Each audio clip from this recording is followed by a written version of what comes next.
You know what they say about bananas with two skins? They're double peeling characters. My mom doesn't love me. Yo, what's up? It's your boy Carbine64 back at it with another Minecraft mod review. Today we're going to be taking a look at the Minecraft vs. Zombie... Wait. Hold on, getting a call. Hello? 2 hours later. Okay, I'll call you later. So apparently this is the wrong thing. This is culturally inappropriate. Ladies and gentlemen, don't lie to me. As a kid, you definitely imagined playing a game called Minecraft vs. Zombies. After all, both PvZ and Minecraft came out in the same year, both became international mega hits with millions of fans to this day, and Minecraft has zombies in it. Putting 2 and 2 together is so easy, you could even say, it's a no-brainer. Thank you. But while most of us gave up making our dream games as quickly as we started, there is always some crazy person out there who never stopped believing. This is Minecraft vs. Zombies 2, a Unity fan game created by Querzor, a Chinese guy that's been in development for over 10 years. It's number 2 because there was indeed an MVZ1, but 2 is the one YouTube comments told me to play, so that's the one I played. And long story short, whatever you think a game called Minecraft vs. Zombies 2 is like, take all of that and toss it out the window, because you are not ready. Massive spoiler warning, obviously, so if you want to play it by yourself first, drop out now, links in the description. And so, without further ado, let's go.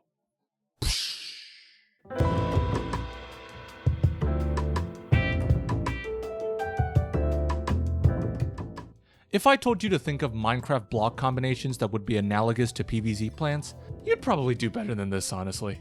The sun equivalent in this game is redstone, and obviously, they come out of furnaces. Okay. The pea shooter is a dispenser on a fence that spits out arrows, the walnut is an obsidian, and potato mine is a TNT with a pressure plate on it. Oh, and their alternative to natural sunlight is a cute little mining thing over here. Okay, so it's not exactly faithful to actual Minecraft, but just hold on a second. After the tutorial, crazy villager Dave, say hi to Dave, shows us a treasure map, which leads to the mystical world of Gensokyo.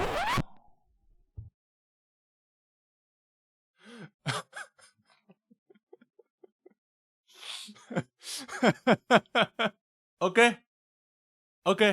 Yo, yeah. Folks, that is the universe in which the Touhou Project games take place. Touhou is a series of games created by an old Japanese man called Zune that very few people actually play. But thanks to Zune's extremely open license about the characters and music, millions of fan albums, fan games, and other fan projects have been created, some even reaching mainstream popularity, cementing Touhou as an essential pillar of the internet for over 2 decades. Our developer friend Querzor just so happens to be a colossal fan of Touhou, so much so that he contributed to the Reverie mod for the Binding of Isaac, which, as you can guess, adds Touhou stuff. And as you'll soon see, Touhou's grasp on Minecraft vs. Zombies 2 is very tight. Following that introduction, we immediately enter nighttime, and it now says this world is called Halloween. After the very easy 2-1 equivalent level, we get the tiny little puff shroom dispenser, and we're greeted by...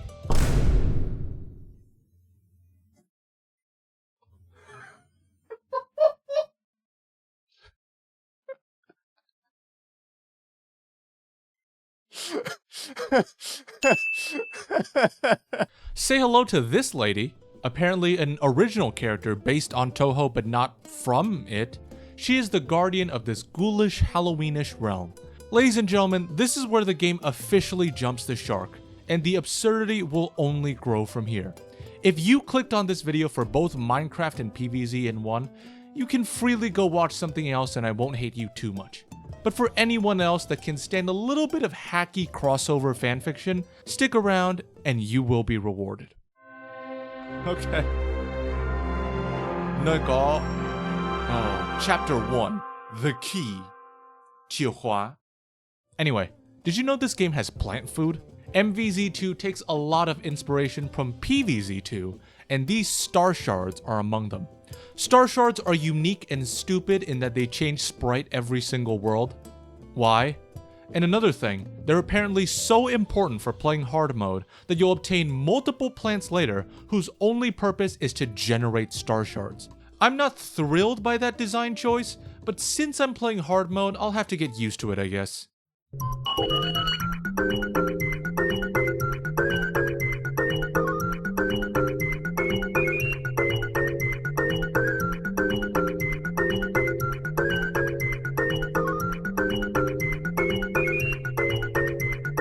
Never mind, turns out having no lawnmowers is a real kick in the nuts.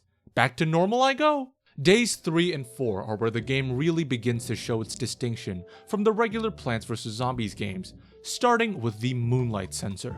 They're similar to Sunshrooms in the fact that they grow stronger after a few minutes, but they give energies straight up instead of through drops. The next plant you get is a glowstone, which emits light, but not to clear any fog, but to weaken the ghosts. One of this game's strong points is how it clearly lists the different properties of each plant and zombie in the almanac, including what they're strong and weak against. Glowstone is luminous, loyal, and fail-proof, meaning it'll light up a room, will never give you up, and never let you down. Everyone needs a friend like Glowstone. Ghosts, meanwhile, only take 10% damage in their ethereal form, but will lose it when the light touches them. It's natural that different zombies are weak to different things, but clear documentation is highly appreciated, especially when we're dealing with unknown quantities, such as these stone statues that come to life. I'd never guess they'd be weak to a piston. The last plant I'll show you is visually my favorite one in the entire game, Soul Pumpkin. This thing eats whatever plant that's placed in front of it, but in return shoots these awesome blue fires that deal great damage. I love the clock meter on the side indicating how much juice it has left. It's so clean. Now check out the evocation. Oh! Using a plant food is called evoking, by the way. There are more plants in Zombies, but I won't make it a point to list all of them because there are just too many. Feel free to download this game for free in the description if you want to see everything for yourself. As for me, I've reached the boss fight. The boss levels of each world are in day 11, and all of them start out as regular old conveyor belt stages, and then... What? What the hell?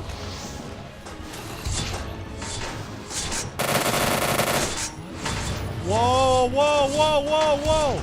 A fucking tall-ass boss that jumps around all wily and shoots bullets out of his face? But that's not all. Okay.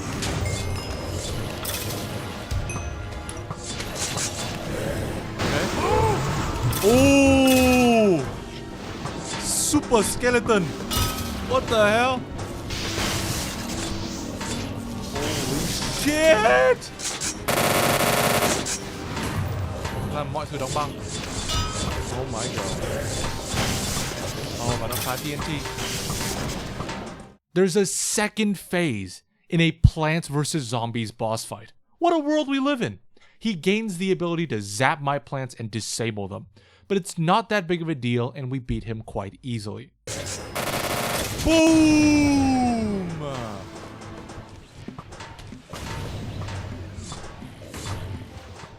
You can clearly tell that a ton of time and effort was spent on making the bosses look, feel, and sound as cool as possible. And I'm happy to report that this is the least awesome boss out of all of them. Chapter 1 complete. Ooh.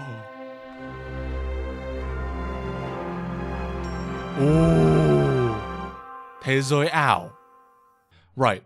I was a bit too focused on telling you about the mechanics that I ignored what will make up literally half of the game, the story. Yes, this game seeks to not only provide a fun and unique Plants vs. Zombies experience with a Minecraft coat of paint, it's also to engage you in a coming-of-age fantasy drama, the likes of which the world has never seen. Chapter 1 did not have much story because we were still stuck in the Minecraft realm and trying to reach Gensokyo. This lady says she had a magical key that can transport us to a dream world which will connect us to even more worlds, but that it was stolen by the monsters. We of course have dealt with those monsters, and now we reach the dream world.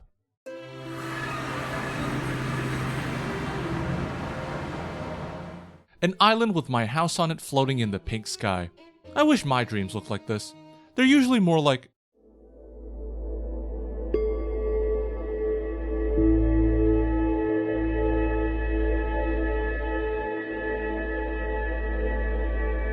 You can see a house with a big ass pool in the backyard, a headstone next to a tree, okay, and clocks melting a la Salvador Dali's The Persistence of Memory.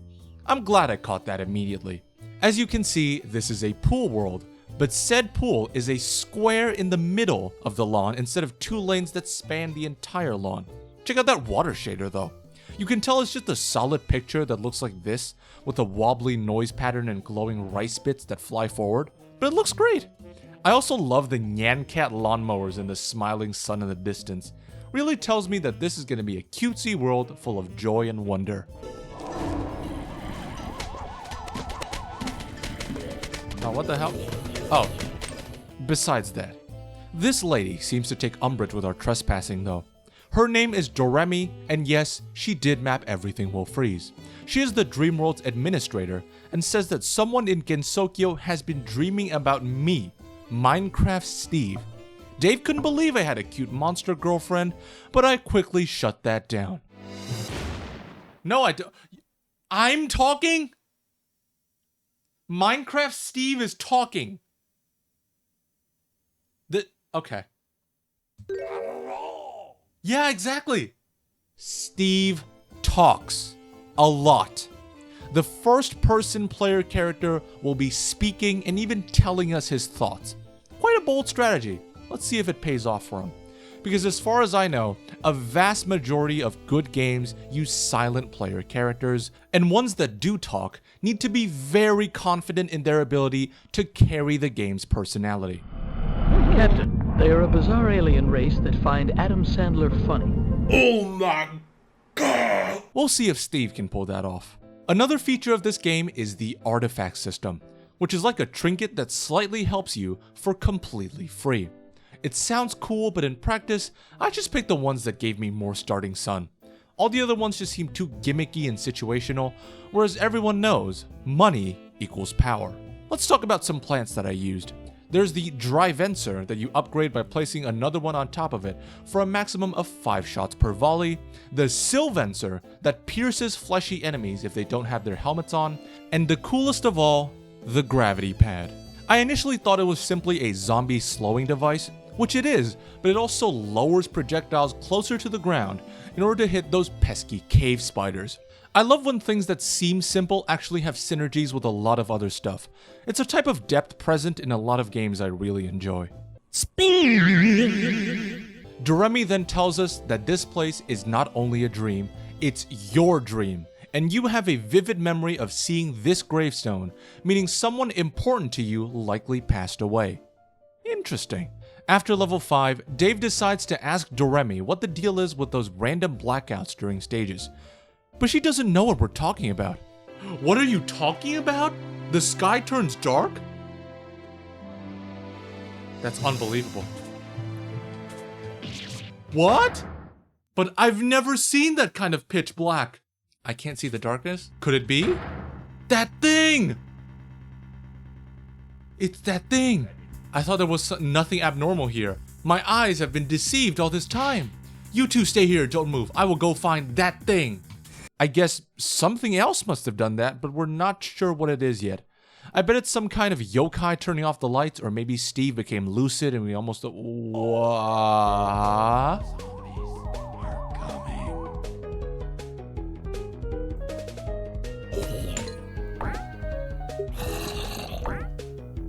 What the fuck?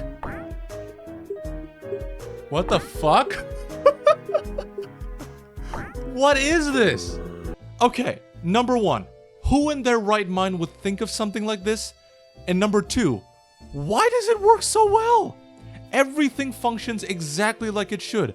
The ball physics feel good, and you can even upgrade to add more balls or extend the paddle. If PvZ3 becomes like a real game, they have got to add this. It's a no-brainer. No, not now. After completing it, we get this game's cactus equivalent and... Right. Doremi, what happened to you? She now has a Dragon Ball. You too. Get out of here. It's coming. Who did this to you? It was Nightmare. Doremi. At that moment, the whole dream world lost its color and would be a sight I'd never forget. Oh!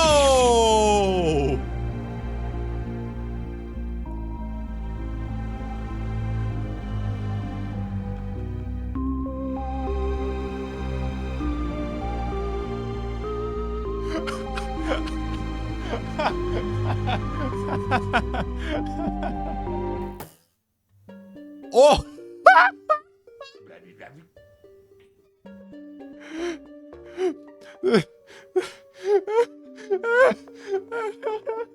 The evil skull water ripples with pain and rage.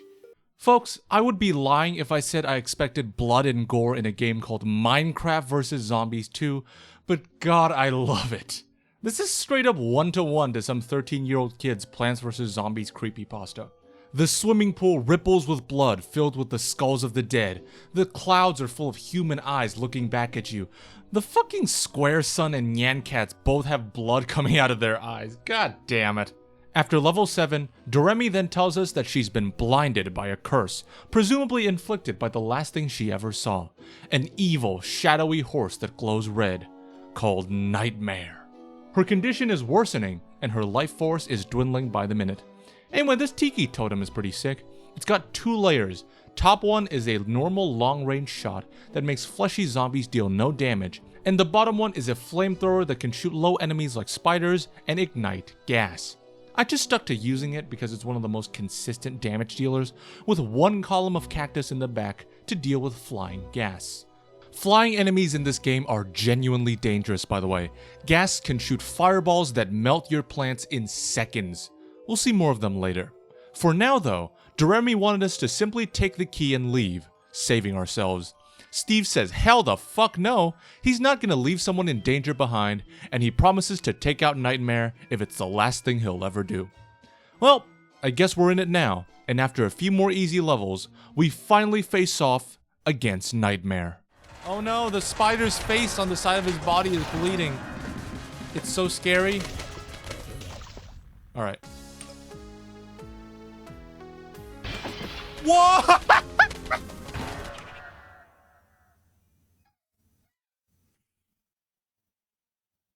There's no way.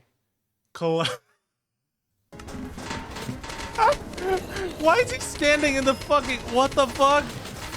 Why is he in this stupid pose? Yeah, that is Slender Man standing in the fucking free kick pose with no legs. He does nothing on his own, but will give us a choice of 3 curses.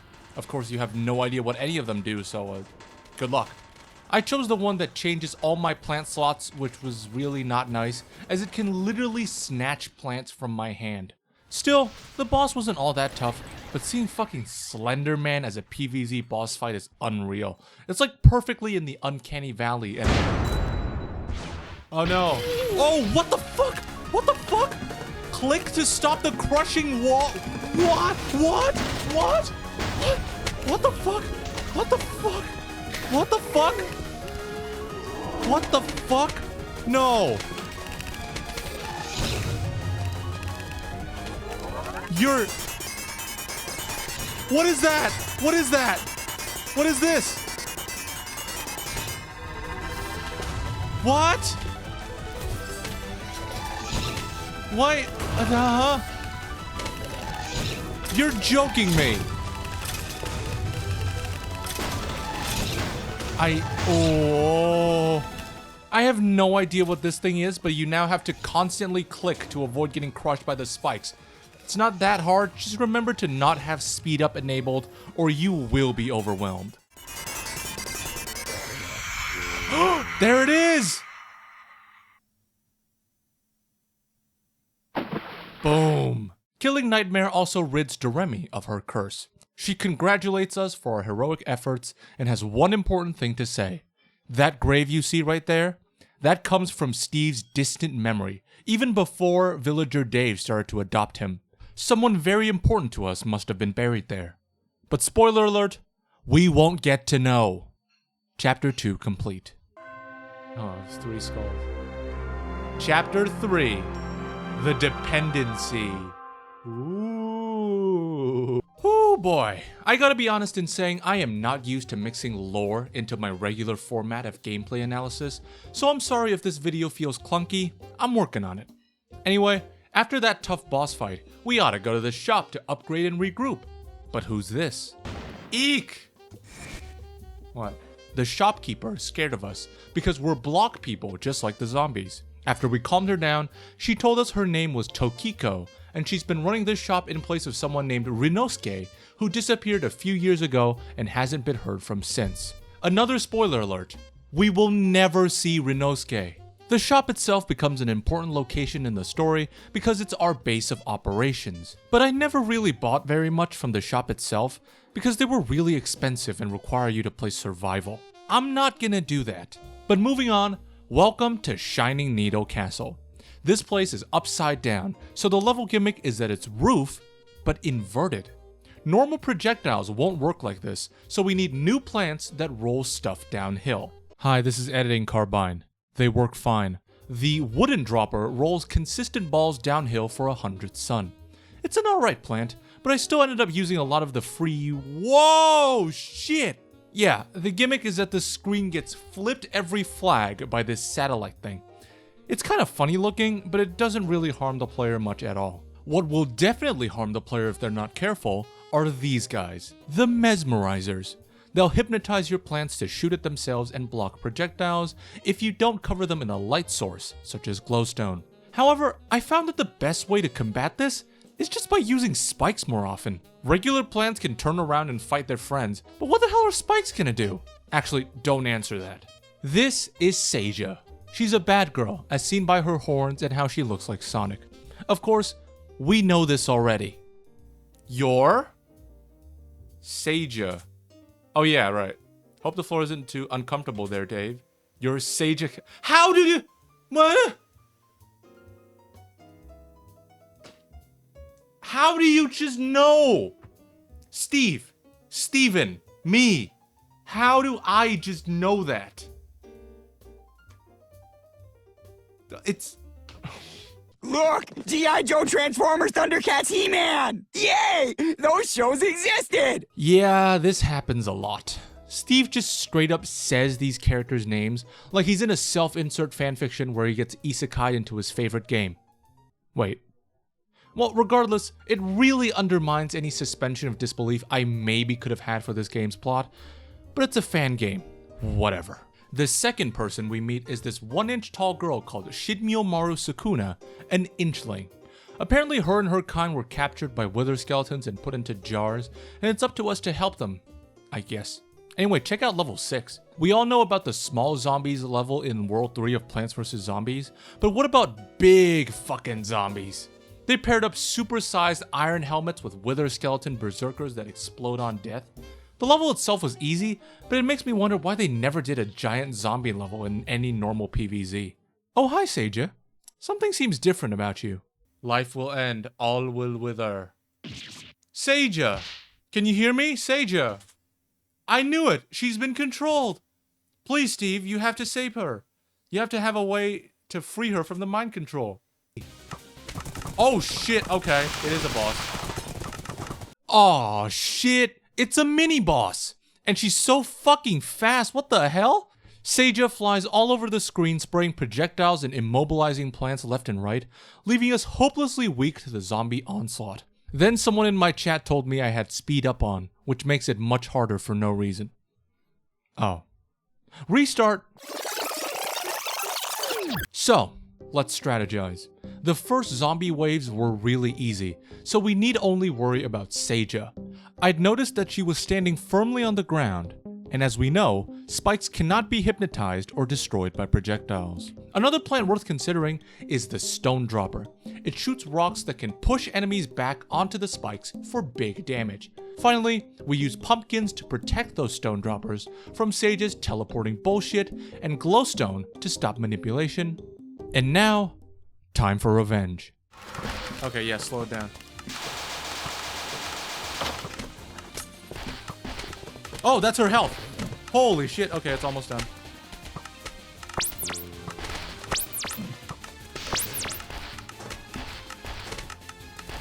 Yeah, there it is. Bang! It's easy. Done. There were some doubters in chat, but I silenced all of them with my genius. Apparently, while manipulating Seiya, a mesmerizer had used her ability to flip gravity and hang on the fucking ceiling. And of course we didn't see it at all, because we're TF2 players obviously. We eventually forgive Seiya and refocus our efforts on defeating the common enemy. But before that, I got to talk about my favorite plant of the game, Tesla coil. Yes, dude! Tesla coils in real life create electric arcs that will jump all over the place and hit anything that comes near. These guys do the same thing. They hit zombies even 3 lanes away, dealing great damage. Not to mention, they can even hit flying enemies and have an incredible plant food effect. Tesla coil, go! Ultimate power. Unfortunately, the arcs don't jump between enemies like Lightning Reed from PvZ2, but Tesla coil is plenty powerful enough, and it stayed in my loadout for the rest of the game. After level 10, the Wither Skeletons handed us a challenge. By Wither's fury, the human profane the sacred death. When armored steeds storm thy walls, thy bones shall— yeah, we're fighting the Wither. Check out these paw screens.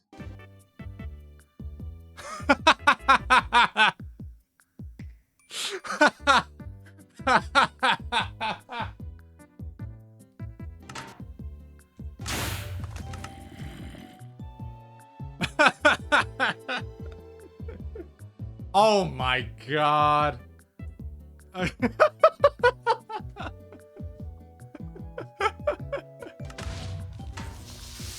Alright, that's all of them. Alright, that's pretty good. That's pretty good. That's pretty good. The Wither itself was fine. First phase was barely noticeable. Second phase did get kinda spicy though. Of course it shoots explosive skulls, but it also spawns bed-wearing Wither skeletons. And what do beds do in the Nether? Oh! Still, Tesla coils and my stockpile of bulk discounted plant food swiftly took care of whatever was left of the 3-headed monster. Okay, right here. Right here. Boom! Yes! All right. Boom! Destruction. Sukuna thanks us for our help, but says that unfortunately she can't return to the Inklings as she's caused too much trouble. She grows big or something, gives us a magic mallet that we'll never use, and we bid her farewell. All in all, this chapter was alright, but I'd be lying if I said it was one of my favorites. The screen flipping gimmick is fun but very ineffective, and the Wither boss was fine, but frankly I don't think anything can top the World 2 boss. Also, I really didn't care about Shin Miyomaru's problems because we get her story secondhand and she talks way too much. But we'll get to that later. Chapter 3 complete. This is gonna be worse than that time I was stuck Seiga Kaku. at the airport. May I have your name, please? Seiga Kaku. Can you spell that for me? Certainly. Seiga Kaku. That's S for Seiga Kaku. E for everyone loves Seiga Kaku. I for I can't believe it's Seiga Kaku. G for gosh darn it's Seiga Kaku.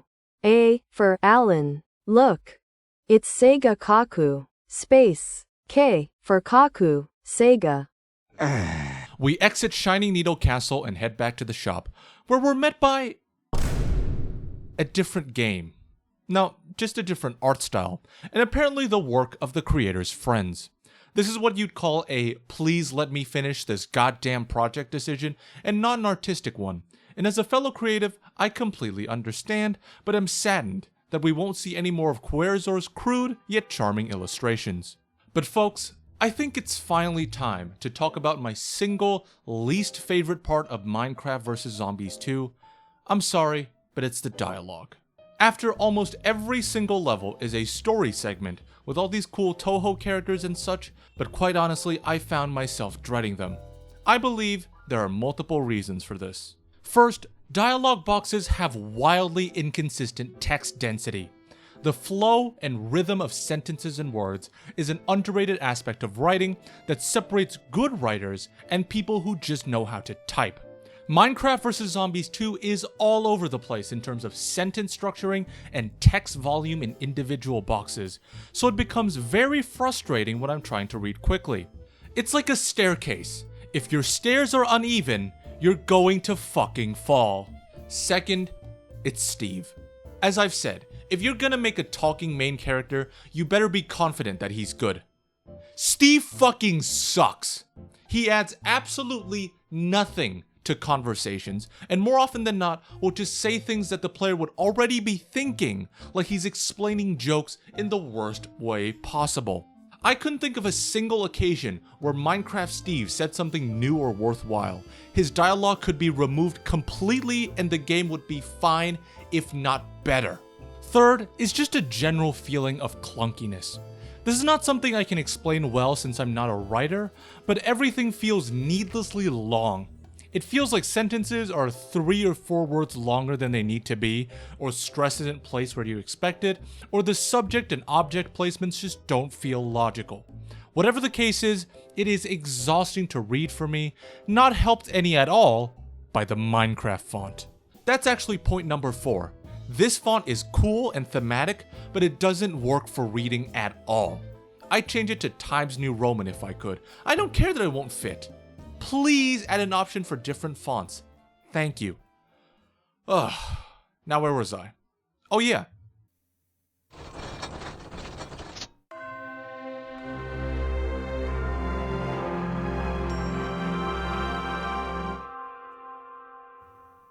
We're on a bridge and we need to get to the end. After level 1, Steve gets into a conversation with this fox lady that is actually pretty illuminating. We already know that Dave is his adoptive father, but also now we know that he isn't even a Minecraft person, but a human, just like you and I. So as far as we know, the Minecraft movie was the most accurate depiction of all time. We also learn that Steve lost his right arm in a major accident, probably also related to his parents. That's pretty cool. Will this matter or be brought up again? Hell no! This world's gimmick is that it's nighttime and there are 4 lanes, which isn't very interesting. Zombies holding shields in front of their face are nothing new, but what about a shield that bounces projectiles back? It's pretty annoying, but also another justification for why Tesla Coil is the absolute GOAT. I saw some people pointing out that this comes from Command & Conquer Red Alert 2, a game I've always known about but never really played. Would y'all like to watch that? Leave a comment below. Also, the piercing knife shooter dispenser, I found out why it's blue and white. Oh, there's 2 waves. Uh-oh, I have not been doing a great job. Oh! Sakuya? You meet this girl called and she gives you these talismans, but she's a sneaky deaky girl and we don't really trust her. So we'll just keep these in our back pocket and not actually use them. Fast forward. What? Whoa! Whoa! Whoa! What the fuck? What the fuck? Whoa! What? Grog! Talismans flew towards the giant on their own. The seal's been broken! The talismans stuck themselves onto the giant's head. The giant has been subjugated?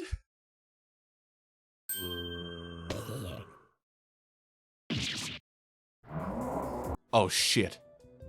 I don't think that's very good. After we returned to the shop, it became apparent that there was a magical seal in place to lock the giant zombie away, but those damn talismans cleared it, so it's only a matter of time before he breaks through the wall. Anyhow, here's iZombie. Again, I love seeing mini-games being adapted to the unique plants and zombies of different mods and fan games and such. The best zombie, in quotations, is undoubtedly the Ghast, for its ability to snipe from afar and destroy plants. However, cactus. Counterpoint, overwhelm it by putting a ground zombie right below, like a high-low mix-up. I'm gonna block this whack-ass mix-up. Back to the story, we still don't trust this bitch. But she's got some dirt on us, aka she knows who our parents are. And in case we didn't believe, Steve...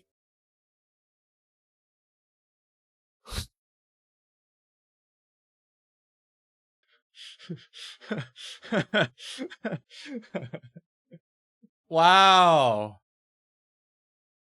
Okay. Minecraft Steve's real name is Steve O'Grass. So not only do we have a Steve that looks like a human being and talks, we also know his last name. This is reaching an absurd degree of hunt down the Freemanism, and I'd be laughing my ass off if I gave a shit about this character. Also, this sentence. Your obsession with your parents. Your obsession with your parents runs far too... What kind of sentence is this? Really? My obsession with my parents, whom I don't know, runs far too deep. That's a great way to motivate anyone. Sure, man. Sure. After level 10, the zombies hand us a parchment declaring war written in the language of ancient China. Whatever the case, considering the zombie just looks like this, we can expect a pretty simple fight, or maybe something like the mutant mob zombie. Right? Okay, boss time. Here we go. What the fuck? What the fuck? What the Whoa, it's behind? It's behind? What? Oh shit. Oh, it goes back and... Whoa, what? What the hell? And it shocks my... Oh my god, okay. Oh my god. It's the fucking yellow devil from Mega Man 1, music and all. So that's why someone was talking about Mega Man in my chat. The problem is, Mega Man fucking sucks compared to Mario, and that's final. And then it transforms into Pac-Man and then Snake? Was Snake even on the NES? I don't even know anymore. In the final phase, he starts inching forward slowly like a COD Zombies crawler, but thankfully, he goes down easily enough. No block, go, go, go. Yes! Yes! Yes, yes, yes, yes, yes, yes. Alright, I'm ready to hear about my parents now. No, I don't need your compliments or your stupid item. Where's Sega? Where's my fucking parents? Hello? Oh shit, zombies broke into the shop somehow and badly scared Tokiko. Then, an evil voice started talking to us, saying we should give up. Or else. Ooh, a mystery. Now it's getting interesting. Never mind. Some lady wants us on a flying boat instead because she needs to fight a dragon. Ugh. Chapter 4 complete.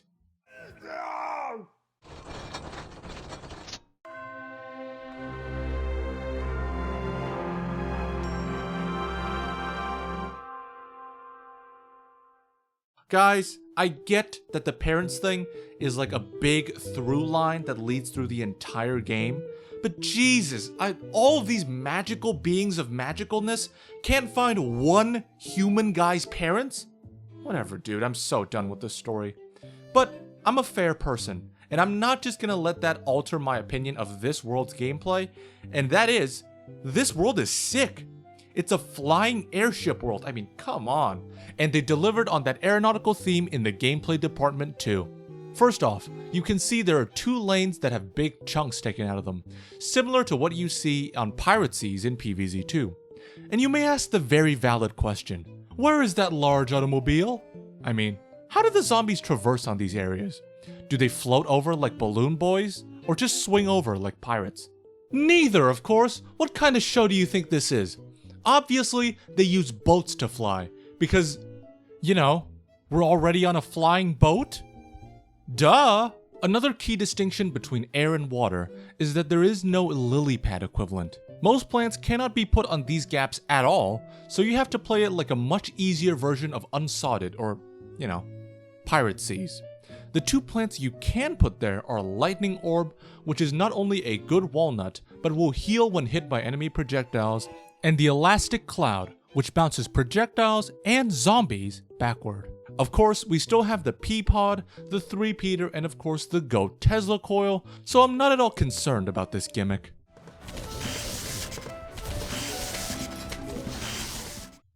Uh-oh. I told you flying enemies would make a comeback. The first type are UFOs, which are basically bungees and they have 4 functions depending on the color. The second type are zombie clouds, which drop trails of rain that make zombies move much quicker, but they also slide back much quicker too. And Tesla. Oh, it's going back! Most importantly of all, not only are they immune to Tesla coil, they benefit from being hit by lightning and become storm clouds. They are to be dealt with ASAP. They provided me with a direct buff to sun production 5 whole worlds into the game, and it's this. The powder keg. Each gunpowder it drops provides 50 sun instead of the normal 25, but with the added risk of the drops exploding if not picked up in time, and that the plant explodes when dug up. The exploding plant is whatever. The exploding drops were kinda dangerous until you realize we get given the greedy vacuum for free, which collects sun automatically. So with both of these combined, we officially move from a 25 sun to a 50 sun meta in like 2 levels? Oh? Oh! Yay, it's Galaxy Collapse! Yes! Fun fact, I passed Galaxy Collapse first try with no warm-up. Yes, I'm better at Osu than you, and no, I'm not taking questions. After day 7, this happens. We found Hijiri, look over here. She's fighting the Red Dragon! This guy's from Ice and Fire, I bet. No, it's just the Ender Dragon painted red. Good, now we can finally restrain that wicked dragon. Whoa! A couple levels later, we get a cutscene about the history of this lady with red dragons. Red dragons were creatures of legend, hunted down by people because they were seen as predators. But then, when she hunted one down, it was actually no threat, but simply was trying to exist in peace. In its last breath, it used its body to shield its child, and 3 years later, that offspring is here to kill us all. Time for the boss fight. We have no insta-kills. I see. Whoa! Whoa! Bang! Oh, we're shocked. Oh, never mind. Poop.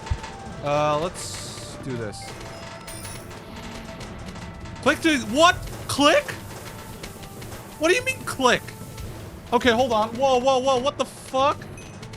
What do you mean click? This red dragon was pretty damn annoying, I'll say. His first attack is that he breathes fire on every plant in the field, but thanks to my expert Osu skill that we've established, I can click out those fires in a matter of seconds. He also shoots 2 different types of projectiles that can be reflected using Blover. One is a tornado, not very impressive, and the other is a fireball. What is that? What is that? What is that? What do I do about that? Oh! Boom! What? That's crazy. After a few minutes, he goes down. Right? That should be enough. Yes! Please no phase 2.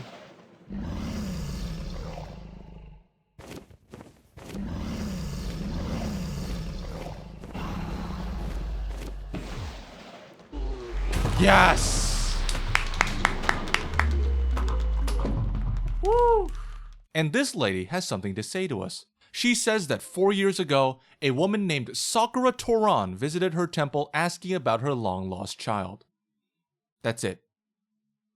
That's it?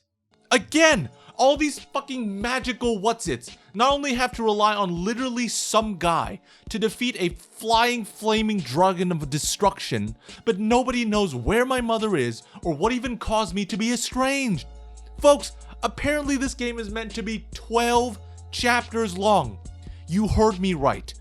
12 chapters long.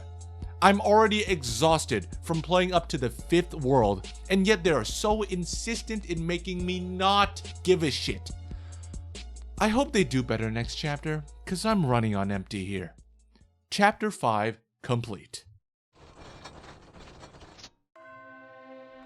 Chapter 7. Chapter 6. The Skull Chest. Hurrah! As per usual, we went for a rejuicer in the shop. But, don't need this either.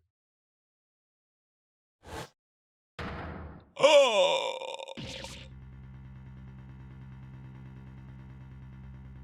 No! No! It's gore! It's gore of my comfort characters. Holy fuck. Tokiko was immediately rushed to hospital, where the doctor says she was hit by a flat, blunt object but will fortunately survive. We rushed to her side to ask her if she knew who the attacker was, and her response?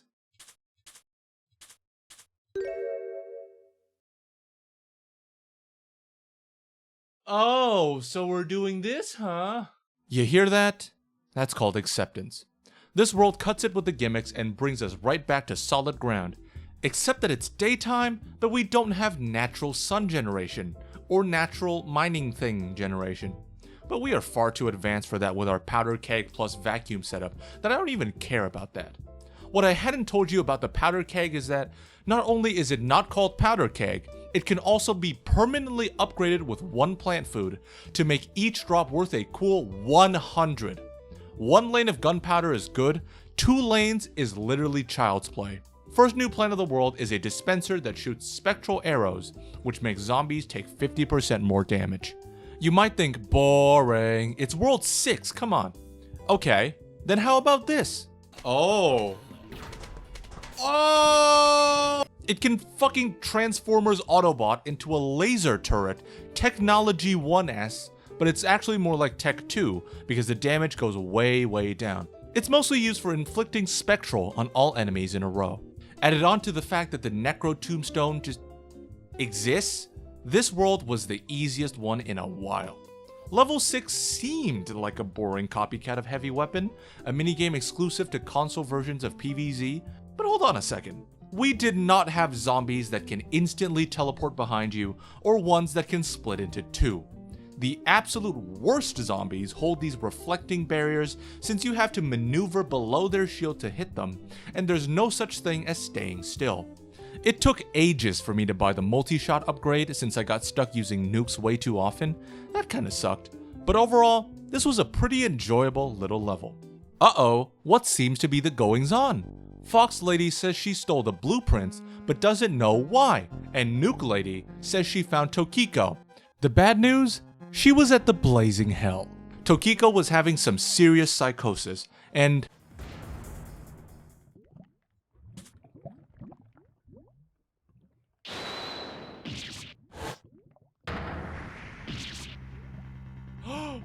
the fan mode!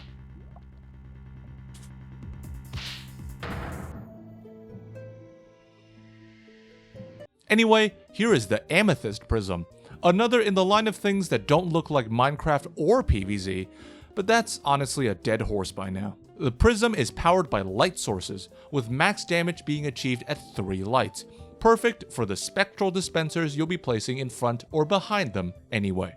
Their evocation is a... Oh. I needed that. What?!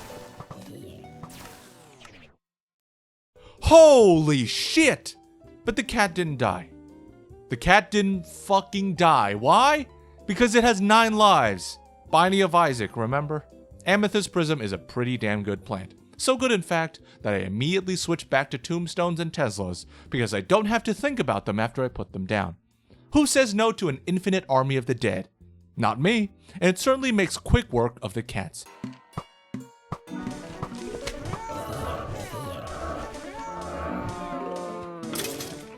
That's Querzor's voice, by the way. After level 8, we start to wonder where Satori the Eye Lady went, since it was getting quite late. We spot a random chest lying around near the door, and we gently open the lid.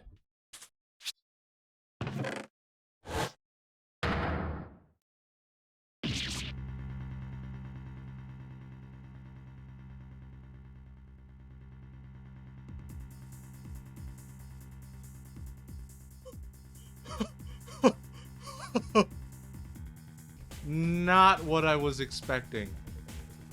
What the fuck?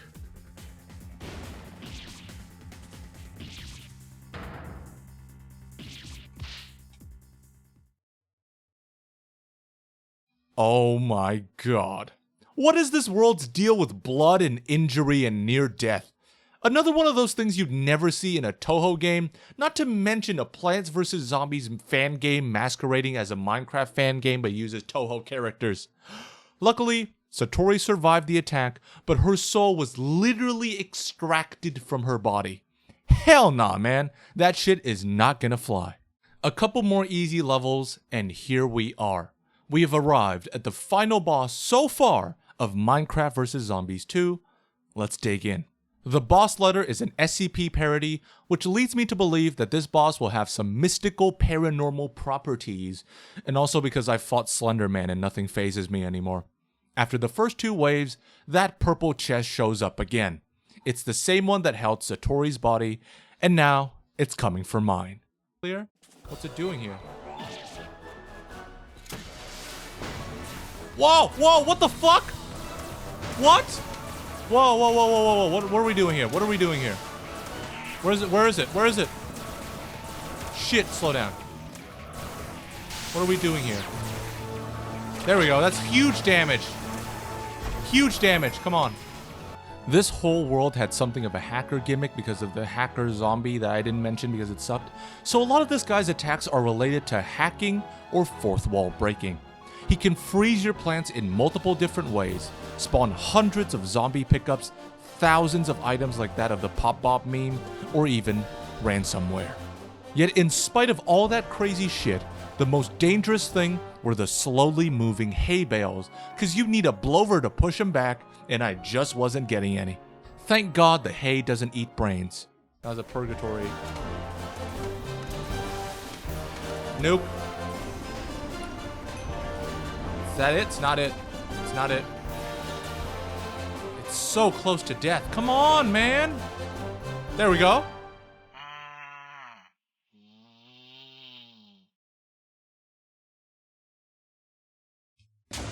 Oh. Okay. There we go.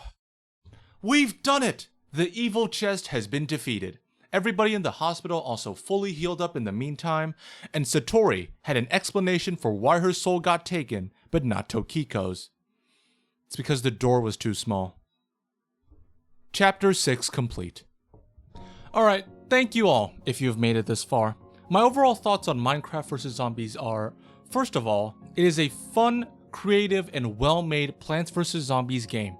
I liked most of the plants, I liked the new minigames, the new concepts for zombies were great, and the boss fights were very well made. Quality of life was excellent. They also have a very detailed almanac, a music box, level select, etc. Everything was easy to navigate, and I love that. What I don't like is the story.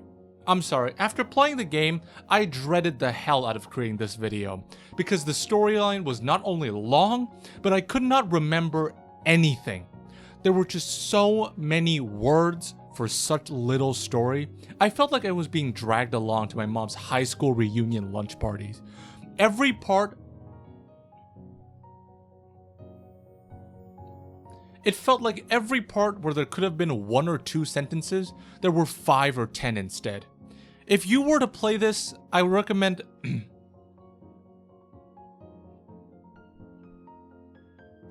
Every part where there felt it... Every part where there could have been 1 or 2 sentences, there were instead 3 or 4. So, too much.